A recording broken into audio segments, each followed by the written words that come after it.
मुझे स्वर्ण में स्थान चाहिए, सोने में स्थान चाहिए। सोने में राजा परीक्षित ने स्थान दे दिया।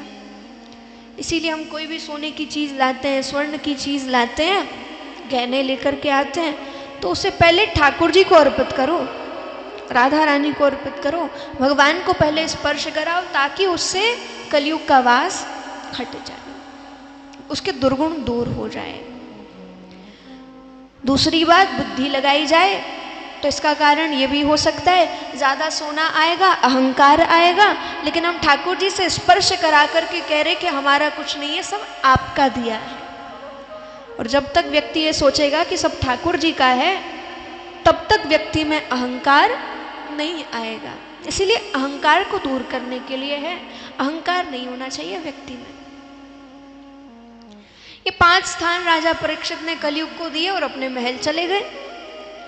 आज महल में सोने का मुकुट मिल गया।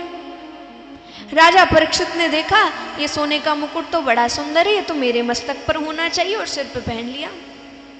खुद भूल गए कि कलयुग को स्वर्ण में भी स्थान दिया था, सिर पे पहन लिया। अब जिसकी जो चीज हो उसके गुण भी आते हैं उसमें।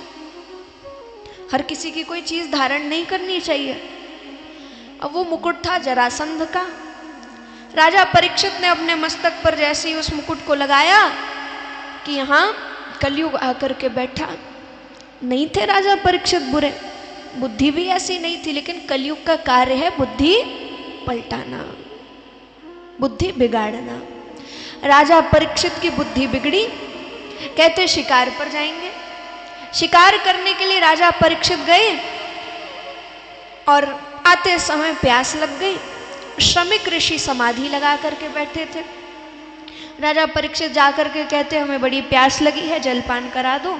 श्रमिक ऋषि समाधि में थे, ध्यान नहीं रहा, इसीलिए उत्तर नहीं दे सके। राजा परीक्षित को क्रोध आया, ये सब कलयुग का प्रभाव हुआ। एक मरे हुए सर्प को राजा परीक्षित ने उठाया और श्रमिक ऋषि के गले में डाल दिया। श्रृंगी ऋषि ने जब देखा सब राजा परीक्षित को करते, श्रृंगी ऋषि ने श्राप दे दिया। अब राजा परीक्षित तो जा चुके थे और श्रृंगी ऋषि ने श्राप दे दिया कि राजा परीक्षित को पद का इतना अहंकार है कि मेरे पिता को इन्होंने ऐसे अपमानित किया। मेरा श्राप है राजा परीक्षित को कि 7 दिन में तक्षक सर्प के डसने से मृत्यु हो जाएगी। राजा परीक्षित को पता नहीं था, लेकिन भाग्य अच्छे थे कि श्रमिक ऋषि की समाधि खुली। उन्हें सब पता चला, ऋषियों को इकट्ठा किया, राजा परीक्षित को बताया, बुला लिया।